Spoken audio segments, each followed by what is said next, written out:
was the turn of the century, a time of change, new styles and new ways of doing things. A tapestry of that time and place in America creates the sights and sounds of Ragtime, a new musical opening tonight on Broadway. Simple and song, so wine, giving the nation on with syncopation, the people call it ragtime. Ragtime is based on the award-winning novel written by E.L. Doctorow.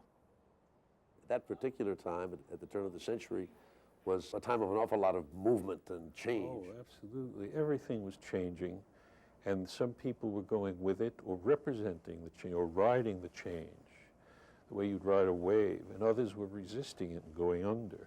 And that's part of what the book is about, those people who history overwhelms and those who sort of crest with it and go forward. Ragtime weaves the lives of three distinct groups into one. There were gazebos and there were no Negroes. The predominantly white middle class meets the burgeoning black community they had long ignored. All mingle with the explosive energy of an ever-increasing wave of European immigrants. Together, they journey through disillusion and destruction to survival and hope.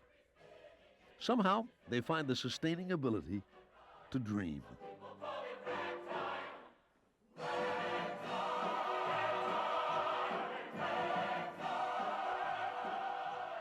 Doctorow's vision of that journey has been adapted for the stage by playwright Terrence McNally. I mean, this show begins America in the Gilded Age, the Age of Innocence, whatever you want to call it.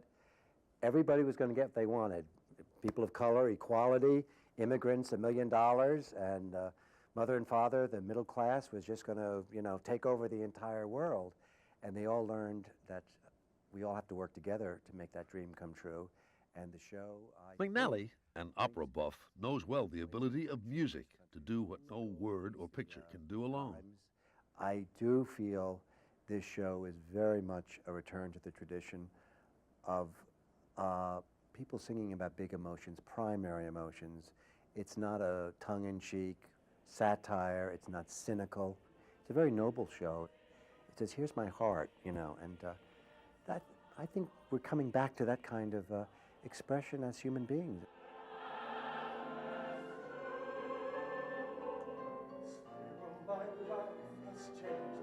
Sarah, you've got to see. Sarah, we've got a son. Sarah, come down to me. We can never go back to before, and then it starts to roll. Right. Composer Stephen Flaherty and lyricist Lynn Ahrens wrote the Ragtime score. On the edge of a new century. In Edgar Doctorow's book, the emotions are very withheld. You read them between the lines, but they're never spelled out. And that's where we come in. You can read between the lines and say, oh, but they should be singing this and make, and so it just leapt into song for us. On that piano, Sarah.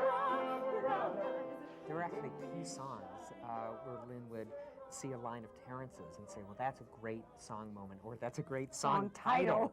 And in fact, there's a major song in the show towards the end of Act 2 called Back to Before, which is a song for the character of Mother.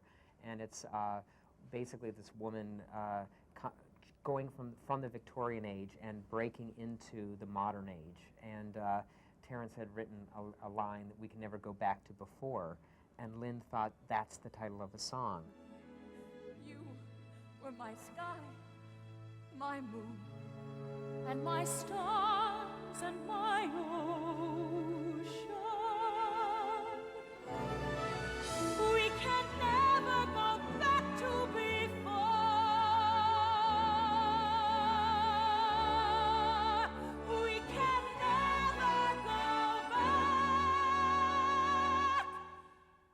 to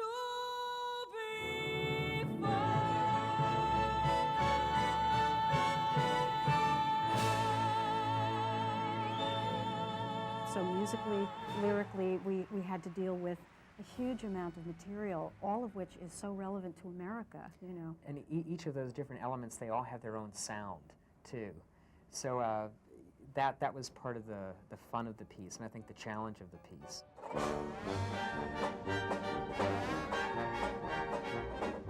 The arrival of Ragtime in New York celebrates the arrival of a brand new theater as well.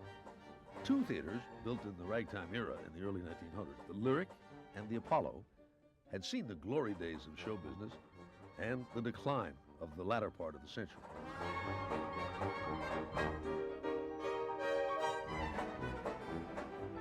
Canadian impresario Garth Drabinsky rebuilt the two theaters into one, the new Ford Center for the Performing Arts, and opened its doors with his production of Ragtime. Get ready, Rag!